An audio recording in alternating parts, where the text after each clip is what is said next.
Au petit matin, les coups de marteau résonnent dans le village de Locronan. Des artisans au chevet d'une vieille dame, une maison de 500 ans, monument historique pour laquelle Sylvestre Dréau, couvreur, mène une délicate cure de jouvence. Ce ne sont pas du tout les mêmes méthodes de travail que sur une maison traditionnelle. Ici, on va mettre de la très grosse ardoise, avec des clous. En tout, elles sont une vingtaine à avoir traversé les siècles. Des joyaux de granit et d'ardoise qui témoignent de l'opulence d'antan liée au tissage du lin. Ici, les Locronanais de naissance sont toujours prompts à raconter, comme Sylvain Pré, que la notoriété du petit bourg de 800 âmes a fait le tour du monde grâce au commerce de sa toile à voile. Et les négociants avaient bien sûr les belles maisons et négociaient les toiles à voile, notamment pour le service du roi, pour le service de la marine du roi, pour la marine française, la marine anglaise également. On dit même que certaines voiles fabriquées à Locronan auraient équipé l'invincible armada.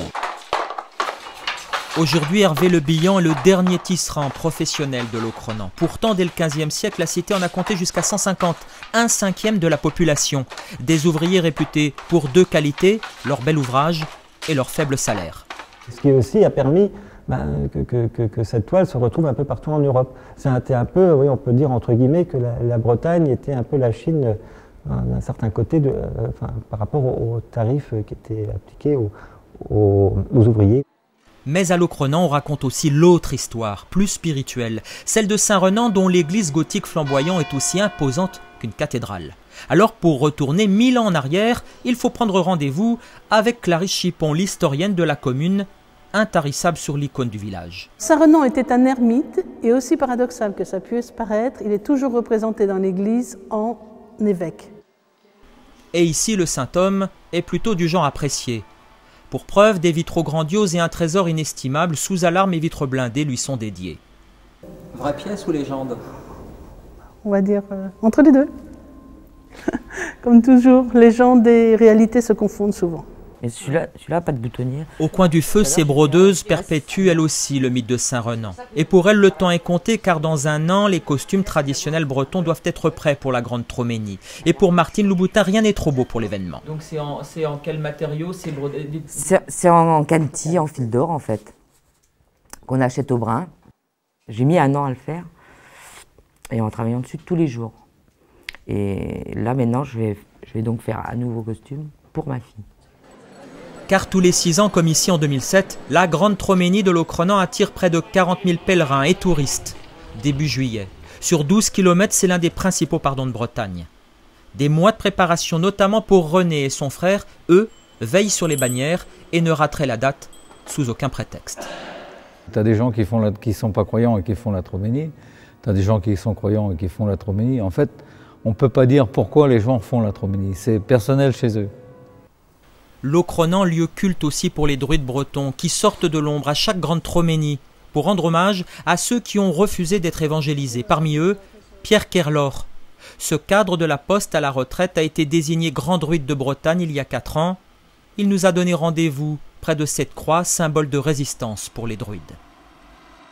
C'est la seule croix devant laquelle les catholiques ne se découvrent pas ni ne saluent pas. Et il y a comme une espèce de répulsion parce que c'est la croix de Kében, donc l'adversaire de Saint-Renan sur ce parcours.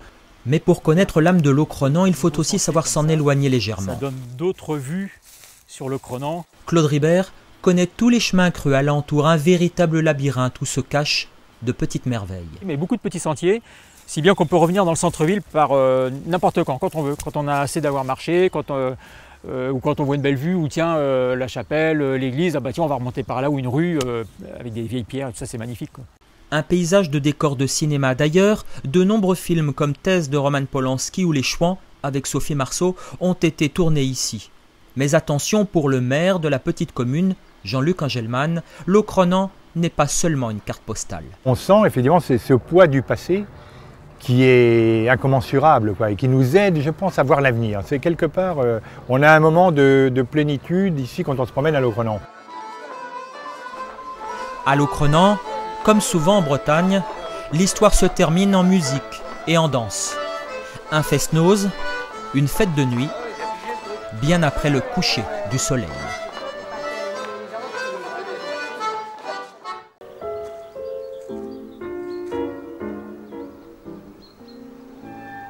Ce village médiéval trône tout en haut de la colline.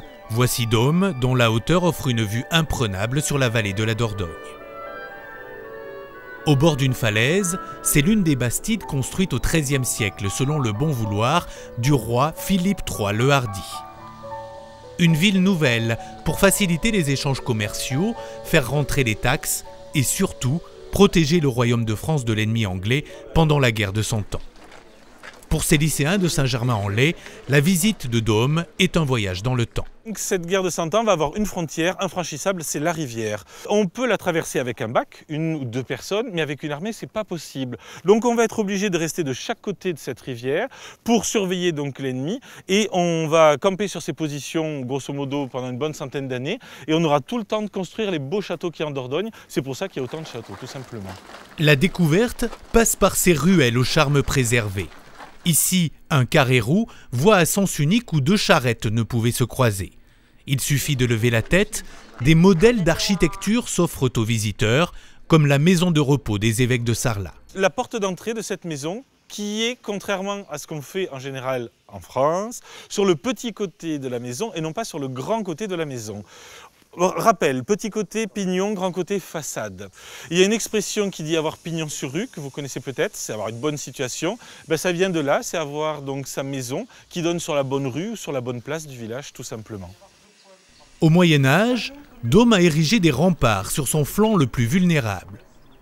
On ne peut rêver meilleur cours d'histoire. Ses élèves de seconde sont impressionnés. Imaginez quand même que c'est des murs vraiment donc très très hauts et très résistants. Je trouve que c'est très beau et c'est pittoresque, c'est du 100% travaillé à la main quasiment. Le long des fortifications, un édifice imposant, la Porte des Tours. Des 3 portes d'entrée à Dôme, c'est la principale. Elle recèle une œuvre unique. Alors nous entrons dans la salle, donc, qui était la salle des gardes de l'époque. En s'approchant des murs, ce monument dévoile son secret. Des graffitis des chevaliers templiers emprisonnés ici au XIVe siècle. Ces symboles auraient été gravés dans la pierre, dans l'obscurité, avec leurs propres dents déchaussées ou bien leurs ongles. Là, ce sont des symboles. On a des personnages. On aurait ici donc un personnage qui peut avoir une double interprétation, mais plus simplement la Vierge Marie avec l'enfant. Le soldat romain ici avec sa lance, le Christ, le Graal. Donc là, ça ramène aussi à beaucoup de choses, la quête du Graal. Les chevaliers ont-ils voulu délivrer un message? Mystère. Ici représenté, sans doute le pape Clément V qui a dissous l'ordre des Templiers. Ils lui en veulent certainement beaucoup. Et il est représenté ici dans une sorte de caricature un petit peu infernale, démoniaque, le bas du corps du pape se termine en monstre, en serpent visiblement.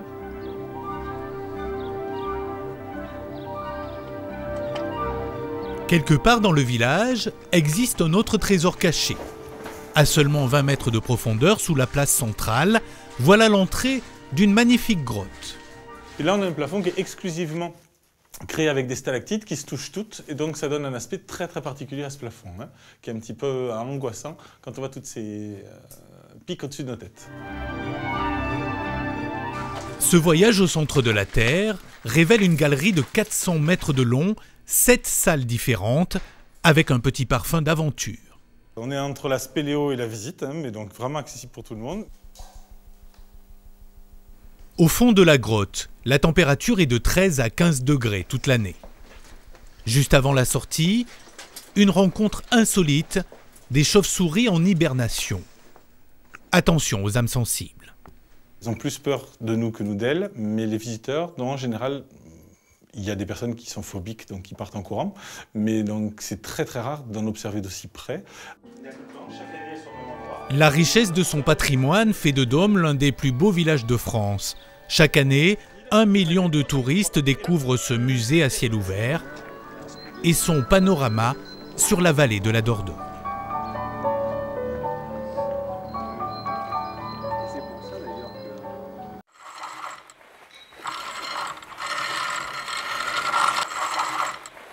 Ah oui, chaque matin, on vient monter les couleurs, la preuve que le château est visitable. Le Brionnais, ces vieilles pierres blondes, ces vaches charolaises généreuses. Bon, tu les laisses pour 20 centimes, bah tant pis. Allez, c'est pas grave. Vous les avez peut-être vues dans les prés, elles sont belles, elles sont grosses. Plongées dans un terroir vert, authentique. Comme le village de Semur-en-Brionnais, né au Xe siècle autour d'un château fort que la guerre de 100 ans et les guerres de religion n'ont pas épargné. Et vous êtes flamand de quel... Par chance, depuis quelques années, des passionnés s'échinent à lui redonner vie. Parmi eux, Jean-Louis d'Ossogreja, enseignant à la retraite, et intarissable quand il s'agit de partager avec les touristes les histoires locales, le vécu de son donjon. Alors, on va descendre par l'escalier qui permettait aux soldats d'aller d'une pièce à une autre sans être vus. L'étroitesse de l'escalier, c'est voulu pour empêcher à l'assaillant de pouvoir évoluer facilement. Et il tourne à droite, comme ça, l'assaillant ne peut pas sortir son épée, mais le défenseur peut les stocker. Des anecdotes, mais également l'histoire, la grande, celle des barons de Semur qui ont joué un grand rôle dans la construction de la France, sans chauvinisme, précise notre guide. La famille était étendue, il y a une sœur. Mais avec beaucoup de détails. Et dans la descendance de cette famille de Castille, on trouve Blanche de Castille, la mère de Saint-Louis. C'est pour ça qu'on peut dire que la famille de Semur a un peu fait la France, parce que Saint-Louis, c'est un des premiers grands rois de France. La haute société et le plancher des vaches. À quelques encablures de Semur, Saint-Christophe-en-Brionnais, et tous les mercredis, sa foire aux charolaises avec ses maquignons. Viens, quoi, viens. T'as ton carnet de chèque? Oui. Mais attention, ici on blague, mais point trop n'en faut. Un peu moins de 25, tu me les vends toutes les deux? La vente, quand elle a lieu, se fait de gré à gré, c'est-à-dire sans intermédiaire. Tandis que le kilo de viande, lui, se négocie encore en francs. Et à ce jeu-là, Jacques Despierres, acheteur pour un abattoir, est très fort. 24,70. Ah, pareil, toi. 24,70. Ah, ouais, sûrement, oui. 24,70. Je critique pas les vaches, hein. Les vaches sont très bonnes, elles vont bien, elles sont... Le gars est bon gars, la vache est bonne, mais le prix va pas.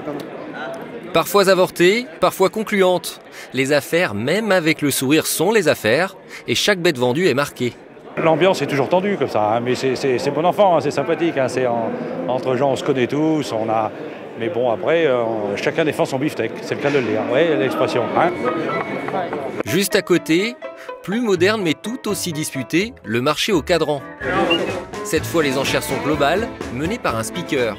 710, 20, 30, 20, 20, 30, 10, 20, 30, 30, 40, 50 euros. Vendu. 730, 40, 50 euros. Effet garanti sur les curieux de passage. Ben moi, je trouve que c'est très agréable, hein, c'est à voir. Ça ressemble un peu à l'Assemblée nationale. Mais ils sont beaucoup plus attentifs. Voilà, un petit peu plus attentifs.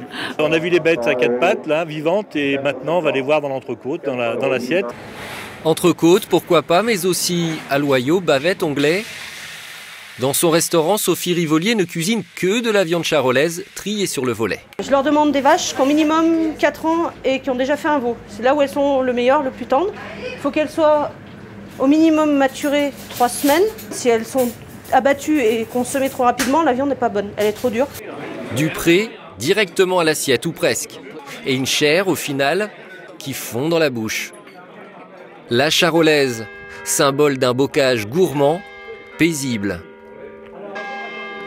De retour à Semur, seules les vieilles pierres témoignent d'ailleurs d'un passé parfois tumultueux que Jean-Louis d'Ossogreja ne se lasse pas de raconter encore et encore. Une fois dans un livre, j'ai lu que Semur, c'était une belle au bois dormant qui commençait à se réveiller parce qu'il y a l'église et depuis que l'association existe, on remet en valeur le château. Donc la belle au bois dormant est en train de se réveiller. Car derrière ces pierres, un cœur généreux ne demande qu'à battre. Celui du Brionnais, région au charme tranquille, mais au caractère bien trempé, à savourer dans tous les sens du terme.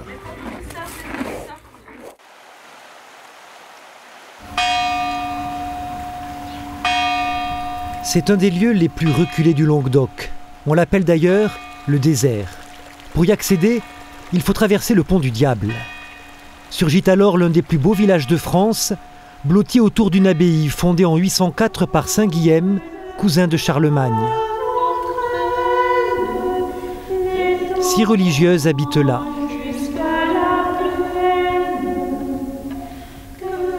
gardienne de ces pierres multiséculaires, chef-d'œuvre de l'art roman, classé au patrimoine mondial de l'UNESCO. Il y a la beauté du lieu, les pierres elles-mêmes, mais aussi le climat, le soleil. Il y a quelque chose qui chante dans ce pays, l'odeur, tout est beau à Saint-Guilhem. Sur les chemins de Saint-Jacques de Compostelle, le village est une étape incontournable. Jeannette Jean-Jean est la mémoire de Saint-Guilhem le désert. À 90 ans, elle a toujours vécu ici et elle connaît toutes les traditions, comme celle consistant à accrocher des chardons aux portes des maisons. Eh bien, le chardon, c'est un baromètre. Ça marque le beau temps, la pluie. Quand le chardon se ferme, c'est qu'il pleuvra. Et quand le chardon est ouvert, c'est qu'il fera beau. Donc là, en ce moment, c'est très beau. Il n'y a plus que 247 habitants à Saint-Guilhem. Mais Jeannette Jean-Jean a connu une époque où les villageois étaient 5 fois plus nombreux. Ils vivaient alors de la vigne, des oliviers et d'un trésor, aujourd'hui disparu. Il y avait des truffes, pas mal de truffières par ici. Alors, il y avait un monsieur Fonz, qui avait monté une conserverie. Ça faisait vivre le temps. Oui, il y en avait beaucoup qui travaillaient à cette conserverie. À une certaine époque, nous étions 20-25, quand elle était toujours à Saint-Guilhem. Aujourd'hui, la richesse du village, ce sont les touristes. 500 000 s'y pressent chaque année, surtout l'été, pour le plus grand bonheur des 80 commerçants et artistes installés ici. C'est le cas d'Ève Fouquet. Peintre, elle a ouvert ici une galerie. Originaire de Bordeaux, elle a découvert Saint-Guilhem il y a 7 ans. Ce fut le coup de foudre. La lumière, le site, ce site est grandiose, donc j'ai eu envie de vivre ici. Et en même temps, ça me permet de travailler en tant que peintre et art thérapeute. Et ici, je rencontre beaucoup de monde venant de tous les pays. Donc je suis très heureuse d'être ici en tant que peintre et habitante.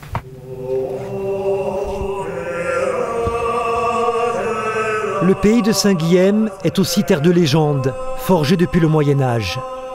La plus triste est celle de la grotte de Clamouze, en occitan, la grotte de la Pleureuse. L'histoire d'un jeune berger qui, lorsqu'il gardait les moutons là-haut sur le plateau, envoyait des messages à sa mère grâce à une rivière souterraine, réapparaissant à l'entrée de la caverne. Mais par un temps de grande famine, aux alentours de Pâques, alors là, l'enfant eut l'idée d'envoyer un mouton à la famille. Mais la bête était trop forte et trop vigoureuse, qu'elle entraîna l'enfant dans sa chute. Sa mère vit alors ressurgir le corps de son pauvre enfant sans vie. Chaque jour, elle vint pleurer folle de douleur au pied de la cascade. Alors les passants du village voisin, la voyant pleurer ainsi chaque jour, la surnommèrent la Clamouze. C'est en l'an 812 que Saint-Guilhem est mort. 1200 ans plus tard, le village est toujours debout et à partir du mois de mai, va vibrer au rythme des hommages à son père fondateur.